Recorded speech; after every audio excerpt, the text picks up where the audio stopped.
예, 오늘 말씀을 한번 보았을 때요, 연약함을 가지고 나아가라는 말씀과 같게 12절의 말씀을 한번 보면 우리가 말씀은 살아있다라는 구절로 이야기가 시작되는 것을 볼 수 있습니다. 살아있다라는 게 어떠한 의미를 지니고 있을까요? 바로 이곳에 내가 존재한다라는 말로 되풀이할 수 있을 것입니다. 그렇다면 이것을 12절의 내용이 말씀이 살아있다라고 하는 것은 그리스도의 말씀이 우리 가운데 현재에도 지금 살아 숨쉬고 있다라는 말로 해석해 볼 수가 있을 것입니다. 옛 선조들을 보면요, 양반의 언어를 사용하는 사람이 있고 상놈의 언어를 사용하는 사람이 있었다라고 말을 합니다. 사람을 보았을 때 그 사람이 사용하는 말을 통하여서 그의 신분과 환경을 당시에 유추해 볼 수 있었다라는 것입니다.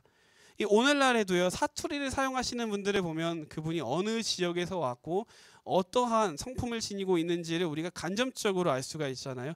말이 억양이 세다, 말이 빠르다 하는 분은 이분이 어느 지역에서 약간 어떠한 성품을 지니고 있구나라고 생각을 해볼 수도 있을 것입니다.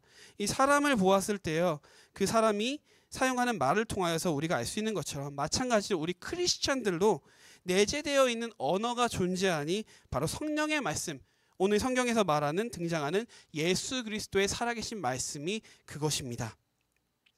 요한복음 6장 63절에서 예수님께서 이러한 말씀을 하십니다. 내가 너희에게 이른 말이 영이요 생명이라. 어디에서든지 말씀을 통하여 오늘날 우리 가운데 살아 역사하고 계신 예수 그리스도, 그 생명의 말씀, 에베소서 1장 13절에서 그것에 대해 이렇게 말하는데요, 그 안에서 너희도 진리의 말씀 곧 너희의 구원의 복음을 듣고 그 안에서 또한 믿어 약속의 성령으로 인치심을 받았으니. 우리가 어디에 있다라고 이곳에서 말을 하나요? 바로 예수 그리스도, 그 진리의 말씀, 구원의 말씀, 그 가운데 거하면 우리가 성령의 인치심을 받는다라고 이야기를 합니다. 독일의 20세기에 정말 대표하는 철학자가 한 명 있습니다. 바로 독일의 하이데거라는 사람인데요, 이분이 이런 말씀을 남겼습니다. 언어는 존재의 집이다. 말이 부서진 곳에서는 어떠한 사물도 존재할 수 없다라는 말을 하였습니다. 풀이하면 이렇습니다. 인간이 언어의 창조자, 언어의 주인인 것처럼 이 세상 가운데 이야기를 하지만 사실은 언어가 인간의 주인으로서 군림하고 있다라는 말입니다. 하이데거는요, 인간은 자신이 사용하는 언어의 수준을 절대로 넘어설 수 없다라고 주장을 하였습니다. 언어의 수준에 따라서 그와 같은 생활의 수준을 모든 사람들이 이어나가고 있다라고 그는 주장을 한 것입니다. 저희가 매번 슬픈 노래와 시련을 울부짖는 가수들을 보면요, 정말 슬픔이 가득한 삶을 살아가는 것을 볼 수가 있습니다. 매번 즐겁고 희망찬 노래를 부르는 사람들은 정말 그러한 모습으로 우리에게 비춰지고 그러한 삶을 살아가는 것 같이 보입니다.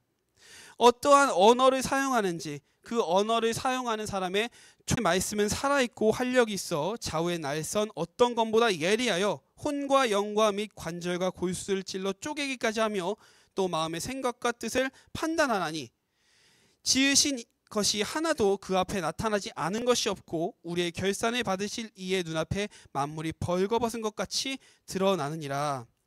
여기서 우리는 말씀이 듣고 읽었을 때 나에게 닥쳤던 여러 경험들과 환경을 통하여 말씀이 나에게 살아 역사하고 계심을 느낄 수 있어야 합니다. 12절과 13절을 보면 그것이 우리의 인생 가운데 당연한 것처럼 비춰져야 한다는 것입니다.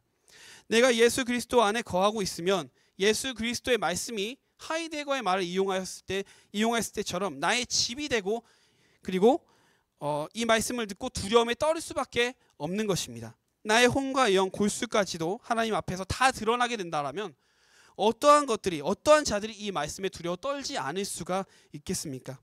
만약 두려움이 이 가운데 찾아오지 않는다면요, 그것은 딱 두 가지로 요약해 볼 수 있을 것 같습니다. 하나는 나의 삶이 정말 온전히 예수 그리스도께 올려지고 있는 자, 따라 나아가 살아가고 있는 자, 예수 그리스도의 죽음과 부활의 감사함을 내가 온전히 느끼고 있기에 하루하루가 즐거움을 경험하고 있는 자는요, 아마 두려움보다는 즐거움이 앞선 삶을 살아가고 있을 것입니다. 그러나 그렇지 않은 사람들도 있는데, 또 다른 하나는 내가 예수 그리스도 안에 거하고 있지 않을 때입니다.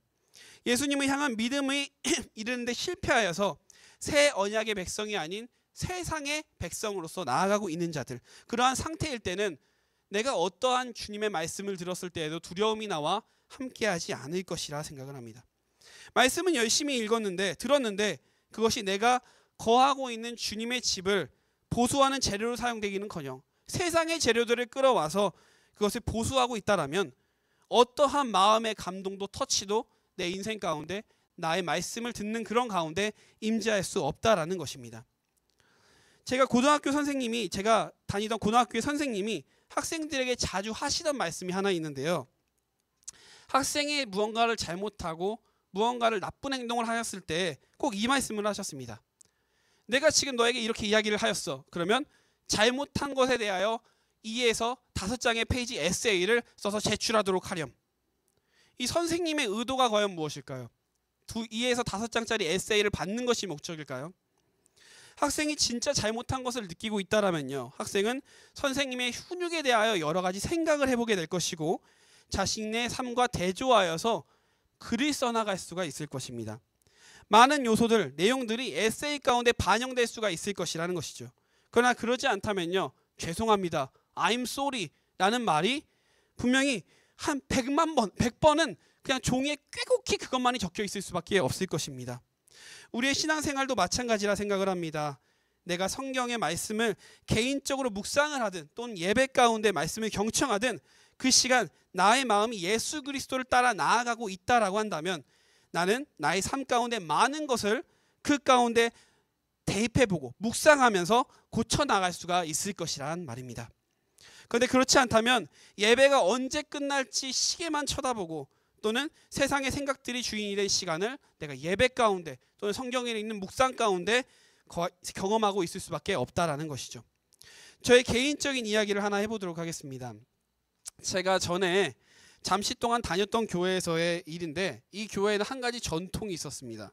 바로 모든 성도님들이 성경을 10분씩 읽어서 녹음을 하여 카카오톡에 업로드하는 것이 그 전통이었는데요.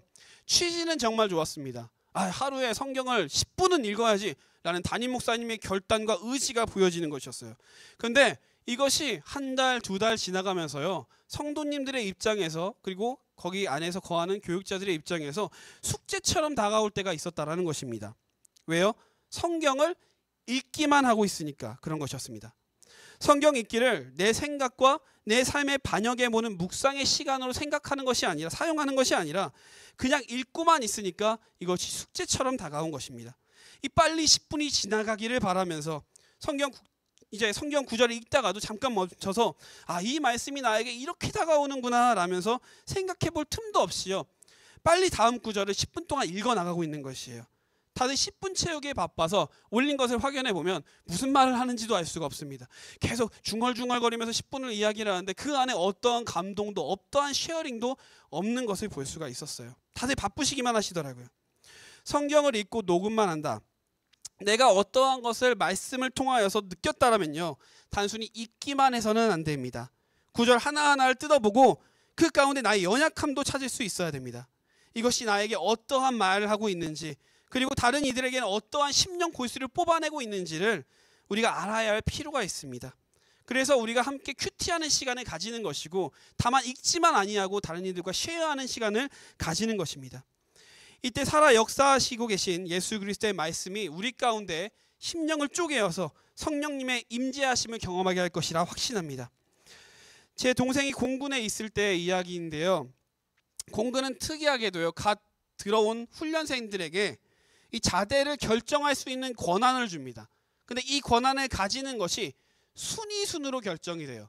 이 친구가 열심을 다하여서 공군에서 생활을 하였으면, 그리고 시험을 참 잘 보았으면 이 친구는 자신이 가고 싶어하는 자대를 골라서 갈 수가 있습니다.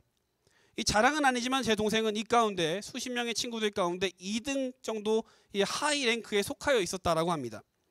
부대마다요, 이제 저희 군대를 가보신 분들은 아시겠지만 부대마다 신형막사, 구형막사가 있고 치킨집이 있는 부대, 없는 부대가 있고 영화관이 있는 부대가 있고 없는 부대가 있습니다.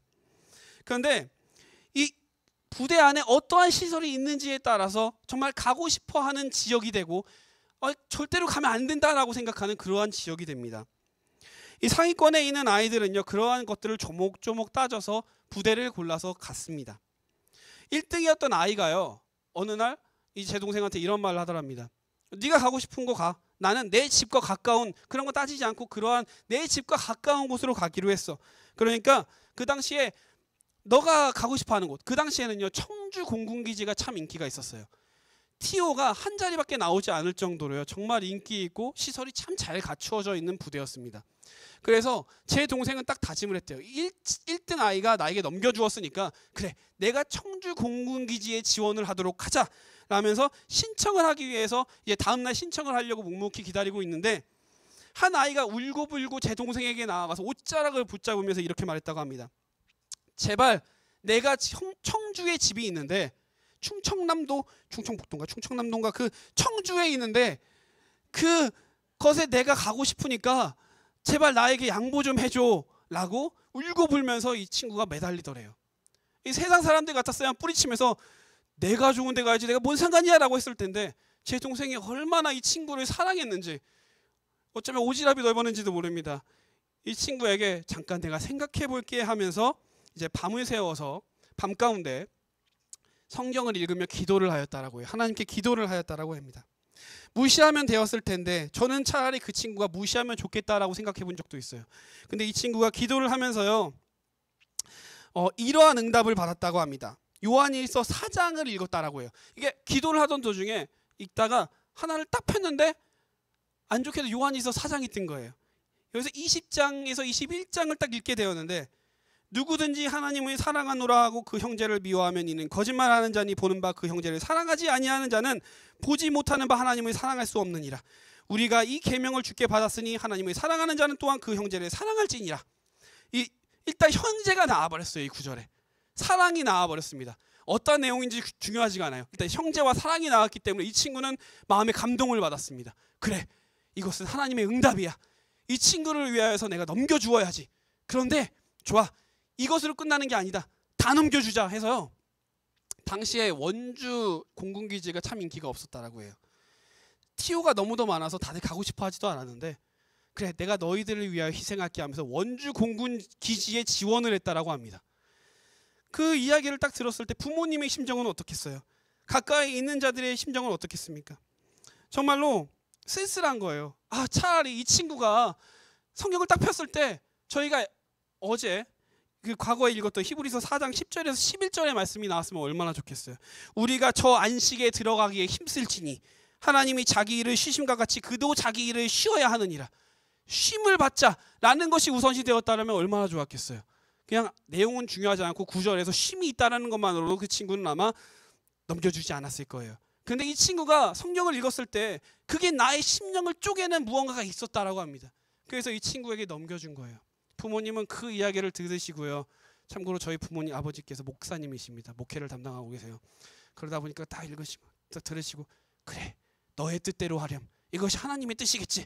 어머니는 표정이 별로 좋지 않으세요. 근데 아버지께서는 그래, 그렇게 하렴 이라고 하는 것을 제 동생이 경험을 했다라고 합니다. 그 이상의 더 이야기가 있는데 이것은 기회가 되면 말씀을 드리기로 하고요. 자, 히브리서 4장 14절을 한번 읽어보도록 하겠습니다.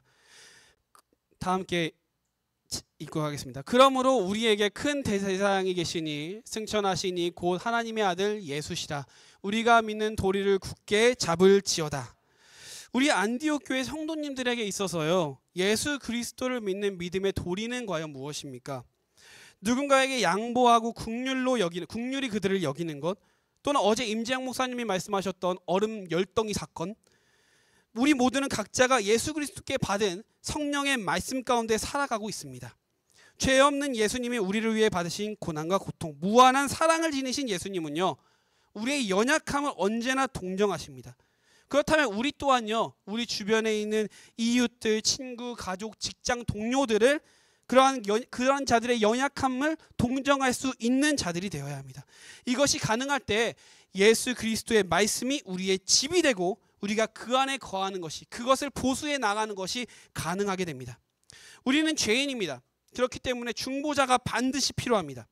마찬가지로 내 주변의 이웃들도 죄인입니다. 그렇기 때문에 그들 가운데도 중보자가 필요합니다. 죄인이 다른 죄인을 정죄하는 것보다 죄인의 상태로 고발된 우리가, 죄와 허물을 둘러매고 있는 우리가 예수 그리스도를 통하여 새 사람이 되고 다른 이들을 위하여 중보자가 되어 주었을 때요, 우리는 예수 그리스도 안에서 새 사람으로 거듭날 수 있게 될 것입니다. 제가 군대에 있을 때, 군대 이야기에서 계속 죄송합니다. 군대 이야기, 제가 군대 스토리가 너무도 많다 보니까 군대 이야기를 하나 드리자면, 일본 문학을 진심으로 사랑하는 후임이 한 명 있었습니다. 일본어 소설책과 만화책을 너무도 사랑해요. 그래서 일본에서 공수해서 오는 친구였어요. 부대 자대에 있는데도 불구하고 배송비가 얼마나 비쌌겠습니까? 당시에 거기다 구막사 전방이었어요. 전방 화천이었는데 일본에서 이 책들이 배송되어서 날라옵니다. 받을 때까지 돈도 많이 들어가요. 근데 이 친구는요, 이 딜리버리 피가 아무리 무시무시해도 책을 사면 꼭 3권을 샀습니다. 여러분, 왜 3권을 사시는지 아시는 분도 계실 텐데, 이런 행동을 딱 봤을 때요, 저는 그 행동이 너무도 한심해 보였어요. 얘는 대체 왜 이러한 행동을 하는 것일까? 나가서도 할 수 있을 텐데 왜 군대 안에서까지 3권이나 똑같은 책을 여러 권 사가면서 돈을 많이 줘가면서 이렇게 하는 것일까? 이유는 그가 일본 문학의 진심이었던 아이이기 때문입니다. 일본 문학을 너무도 사랑했어요. 그렇기 때문에 자신의 시간과 재정과 그런 것이 아무것도 필요가 없는 거예요. 소장용, 관상용, 구독용 3개를 사갖고 전시를 해놓습니다. 제 입장에서 매우 한심하다고 생각할 수 있지만요, 제가 그러한 가운데서도 그 한심한 친구에게 나아가서 너무 심심하니까 한어로 번역된 책이 없니? 라고 물어봤습니다. 그래서 책을 받아서 읽었어요. 후임이 준 책은 무라카미 하루키의 해변의 카프카라는 책이었는데요, 저는 이 책을 읽으면서요, 참 잘 썼다 라고 말을 했습니다. 참 잘 썼어. 몇 시간 동안 읽었습니다. 그 다음에 결론은 하나였어요. 참 잘 썼네, 잘 쓴 책이야 라고 감사평이 그냥 그 한 단어로, 한 문장으로 끝이 났습니다. 근데 그 친구는요, 그 후임은 이 책을 읽으면서 펑펑 우는 거예요. 펑펑 울면서 감동을 받아서 막 가슴을 움켜잡고, 정말 감동적이진 책이 아닙니까? 막 이재관 병장님 정말 감동적인 책이 아닙니까? 라고서 저한테 이야기를 하는데, 이게 그 정도로 감동적인 책인가? 잘 쓴 책인데 이게 왜 그 아이의 심령을 터치하였을까? 훌쩍훌쩍거리는 친구를 보면서 사람은 참 많은 종류의 사람이 있구나라는 것을 깨달았었어요. 만화책을 읽으면요, 그 만화책을 읽으면서도 그 만화책에 있는 캐릭터가 되고 싶어서요, 닌자가 등장하면 닌자처럼 이러고 뛰어나갑니다. 연병장을 돌아야 되는데 이러고 뛰어나가요. 그것을 보면서 정말로 미치면, 어떠한 하나에 미치면 정말 그렇게 동질화되는구나, 저 동기화되는구나 라는 것을 깨닫게 되었어요. 오늘날 이 이야기, 과거 이야기를 상기하였을 때요, 제가 오늘 말씀을 읽으면서 성경 또한 어떠한 마음으로 내 마음에 비칠 수가 있겠다. 아는 사람들 가운데 각자 다른 사람들, 다른 생각들 가운데 비칠 수 있겠다라고 생각을 해보게 되었었습니다.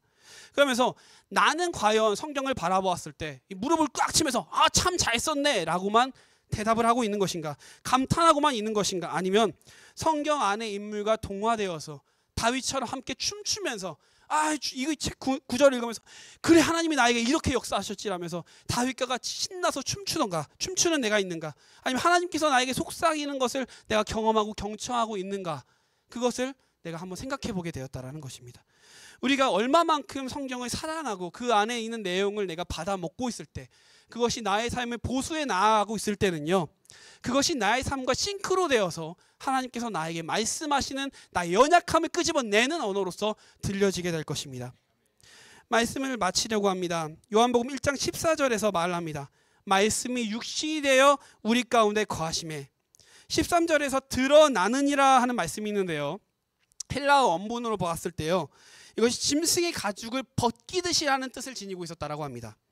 짐승의 가죽을 벗기는 것처럼 모든 더러운 것들이 다 벗겨져서 하나님 앞에서 벌거벗은 상태로 드러나는 것이 성경이자 육신이 되어 우리 가운데 오신 예수 그리스도의 말씀을 통하여 가능하다라는 것을 이 13절에서 이야기를 하고 있는 것입니다. 이 12절과 13절에서는 우리의 연약함을, 우리 인간의 연약함이 사정없이 찔러대고 있습니다. 그리고 14절 15절에 오면요, 그 연약함, 찔러낸 그 연약함을요, 내가, 하나님께서, 예수 그리스도께서 동감하지 못하는 게 아니다, 내가 동정하고 이해하고 계시다라는 것을 드러내십니다. 그리고 마지막 16절에 오면 하나님께서, 예수 그리스도께서 우리에게 이렇게 말씀하시는데요, 용기 있게 너희의 연약함을 가지고 은혜의 보좌로 나와라, 담대히 나와라. 그때 예수 그리스도께서 우리를 이해하시지 못할 분이 아니시니까 우리의 모든 것을 이해하시고 앞으로 너희가 어떻게 나아가야 할지에 대한 소망이 되어주실 것이다. 용기 있게 나의 죄를 인정하고 나아갔을 때 예수 그리스도께서는요, 우리의 허물을 잘 아시는 분이시기에 우리의 중보자가 되어주시고 우리의 기도자가 되어주시고 오늘도 우리가 하루를 살아가는데 원동력, 힘이 되어주실 것이라 확신합니다. 우리가 오늘의 말씀을 붙들고 또한 우리가 하루하루 가운데 내가 힘들고 어려운 일이 있다면 성경을 한번 펴봤을 때, 이 성경을 읽고 나아갔을 때 예수 그리스도께서, 하나님께서 여러분에게 마음의 심령에 터치가 있고 감동이 있다라면요, 아마도 하나님께서, 예수 그리스도께서 여러분에게 어떠한 방식으로든 응답하고 계실 것이라 확신합니다. 우리 모두가 말씀을 사모하고 예배를 사모하는 우리 모두가 되기를 간절히 소망합니다. 찬송가